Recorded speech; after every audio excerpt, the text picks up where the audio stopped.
सावन मास की शुक्ल पक्ष की पंचमी तिथि को मनाया जाता है नाग पंचमी।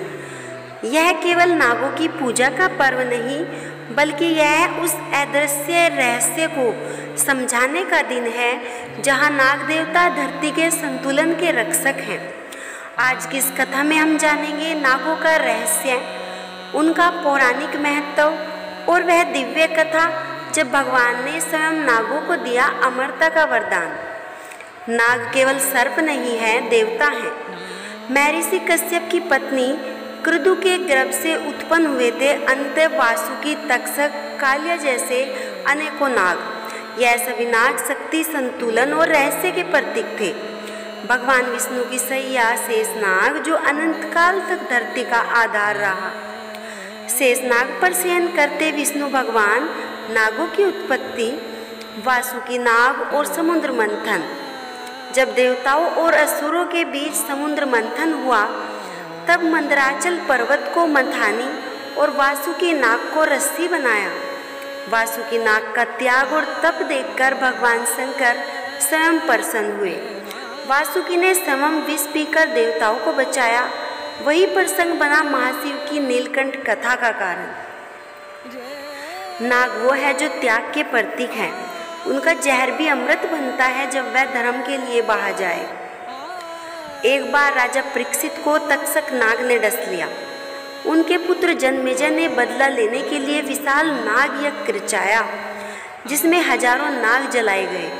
तभी एक महान ऋषि आकर यज्ञ को रोकते हैं। उन्होंने बताया यह कोई प्रतिशोध नहीं, अधर्म है।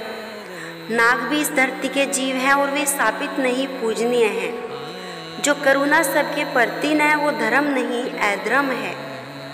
नागों का वरदान और नाग पंचमी की शुरुआत जब भगवान विष्णु और भगवान शिव ने देखा जन्मेजय की क्रूरता ने नाग वंश समाप्त कर दिया, तब आस्तिक ऋषि के माध्यम से उन्होंने नागों को अमरता का वरदान दिया और कहा, श्रावण मास की पंचमी को तुम्हारी पूजा होगी।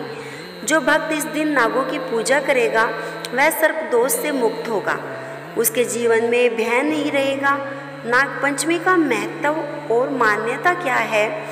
इस दिन नागों को दूध, चावल अर्पित किए जाते हैं। माना जाता है इस दिन खुद नागराज धरती पर विचरण करते हैं।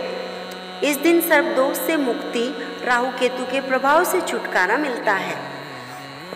आइए हम आपको एक कथा सुनाते हैं।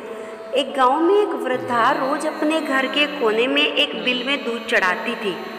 सब कहते पगली है, पर एक दिन उसके बेटे को सांप ने काटा और वह मर गया। वृद्धा बिल के पास रोई, हे नागराज, मैंने कभी तुम्हें अपशब्द न कहे, हर दिन दूध चढ़ाया, आज मेरे बेटे को क्यों? तभी एक काली छाया आई और बोली, माँ मैं वही नाग हूँ जिसे तू रोज प्रेम से पूजती थी। तेरा बेटा अब जीवित है। अगले ही पल वह युवक जीवित हो गया और उस दिन से गांव में नाग पंचमी बड़े धूमधाम से मनाई जाने लगी। सच्ची श्रद्धा किसी भी जीव में दिखाओ, उसका प्रतिफल कभी व्यर्थ नहीं जाता।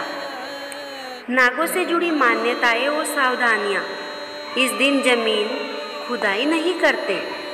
लोहे का काम काट छाट वर्जित है। नागों के प्रतीक स्वरूप शिवलिंग, नाग मूर्ति, मिट्टी के नागों की पूजा की जाती है। नाग सिर्फ एक जीव नहीं, ब्रह्मांड के संतुलन के रक्षक हैं।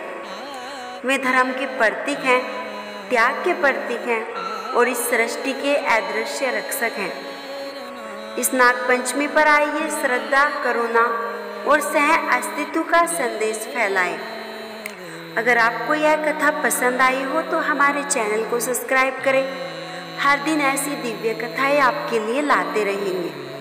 जय नाग देवता, जय शिव शंकर, जय नाग पंचमी, हर हर महादेव।